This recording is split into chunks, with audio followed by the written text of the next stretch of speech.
கர்த்தருக்கு பிரியமானவர்களே, இந்த நாளிலும் ஒரு அழகான ஜெபத்தை தான் நாம் பார்க்க போகிறோம். 71ஆம் சங்கீதம் 9ஆம் வசனம். முதிர்ந்த வயதில் என்னை தள்ளி விடாமலும் என் பலன் ஒடுங்கும் போது என்னை கைவிடாமலும் பெறும். ஆம் தேவ ஜனமே, எவ்வளவு அழகான ஜெபம் பாருங்கள். என் பலன் ஒடுங்கும் போது என்னை கைவிடாதிரும் என்று அழகான ஒரு ஜெபத்தை இங்கே பார்க்கிறோம். தேவ ஜனமே, ஒருவேளை இந்த வார்த்தையை கேட்கிற நீங்கள் பலன் இழந்த நிலைமையில் காணப்படலாம். எவ்வளவோ முயற்சி செய்தும் சில காரியத்தை என்னால் செய்ய முடியவில்லையே, இனி நான் இதை எப்படி செய்ய போகிறேன், அவ்வளவுதான் என்று முடிவுக்கு வந்திருக்கலாம். அல்லது ஏதோ ஒரு பலவீனம் உங்களை போட்டு வாட்டி கொண்டிருக்கலாம்.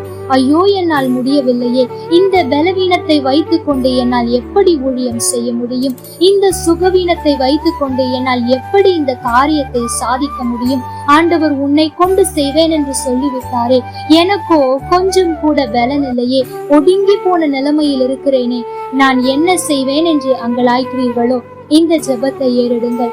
ஆண்டவரே, என் பலன் ஒடுங்கி போய்விட்டதுதான், ஆனால் என்னை கைவிடாதிரும் என்று நீங்கள் ஜெபிக்கும் போது அவர் உங்கள் ஜெபத்தை கேட்கிறவராயிருக்கிறார். அன்றைக்கு ஆபிரகாமுக்கு ஆண்டவர் ஈசாக்கை தருவேன் என்று வாக்கு பண்ணினார். ஆனால் வேதம் சொல்லுகிறது அவன் முதிர் வயது ஆகிவிட்டான். சாராளுடைய கர்ப்பமும் செத்து போயிற்றுதான். ஆனால் அவர்கள் தேவனை விசுவாசித்தார்கள். எங்களுக்கு பிள்ளை பிறக்கத்தக்கதான சூழ்நிலை இல்லைதான், எங்கள் சரீரத்தில் பலன் இல்லை, சொல்ல போனால் நாங்கள் கிழவன் கிழவி ஆகிவிட்டோம், ஆனால் எங்களுக்கு வாக்குத்தத்தம் கொடுத்தவர் உண்மையுள்ளவர், எங்கள் பலன் குறைந்து போனாலும் பிறப்பதற்கான வாய்ப்பே இல்லை என்றாலும் அவர் கொடுப்பார் என்று விசுவாசித்தான். தேவன் அவனை கைவிடவில்லையே. அதே போலத்தான் கிதியோன் மீதியானியரின் கைக்கு களஞ்சியங்களை தப்புவிக்கத்தான் போரெடுத்துக் கொண்டிருந்தான். ஆண்டவர் சொல்லுகிறார், நான் உன்னோடு கூட இருக்கிறேன் போ என்று. ஆனால் அவன் சொல்லுகிற காரியம் என்ன தெரியுமா? ஐயோ, நான் பலவீனமானவன் அல்லவா, நான் சிறிய கோத்திரம் அல்லவா, நான் சிறு பையன் அல்லவா, நான் எப்படி, என்னை விட திறமைசாலிகள் இருக்கிறார்களே, என்னை விட அனுபவம் மிக்கவர்கள் இருக்கிறார்களே, நான் எப்படி என்று சொல்லும் போதுதான் ஆண்டவர் சொல்லுகிறார், நீ போ, உன்னோடு நான் இருப்பேன், நான் உன்னை பலப்படுத்துவேன் என்று ஆண்டவர் வாக்கு பண்ணுகிறார்.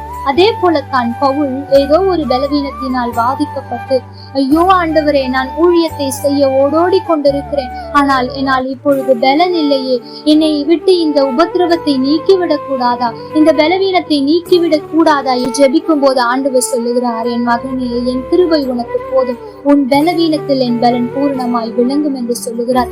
தேவ ஜனமே, இன்றைக்கு ஏதோ ஒரு பலவீனம் அல்லது ஏதோ ஒரு அடிமைத்தனம், ஏதோ ஒரு காரியம் உங்களை ஒடுக்கி கொண்டிருக்கிறதோ, மனுஷர் பேசின ஏதோ ஒரு வார்த்தை உங்கள் பலனை இழந்து போக செய்து விட்டதோ, ஆண்டவருக்காய் வைராக்கியமாய் எழும்பி பிரகாசித்த நீங்கள் இன்றைக்கு ஏதோ ஒரு பலவீனத்தினால் அல்லது ஏதோ ஒரு காரியத்தினால் முடங்கி கிடக்கிறீர்களோ, இன்றைக்கு ஜெபியுங்கள். ஆண்டவரே, என் பலன் ஒடுங்கி போய்விட்டதுதான், நான் முன்பு போல ஜெபிப்பதில்லை தான், நான் முன்பு போல உமக்கு ஊழியம் செய்வதில்லை தான், ஆனாலும் என்னை கைவிடாதிரும், ஒரு விசையாய் நினைத்தருளும் என்று ஜெபித்து பாருங்கள்.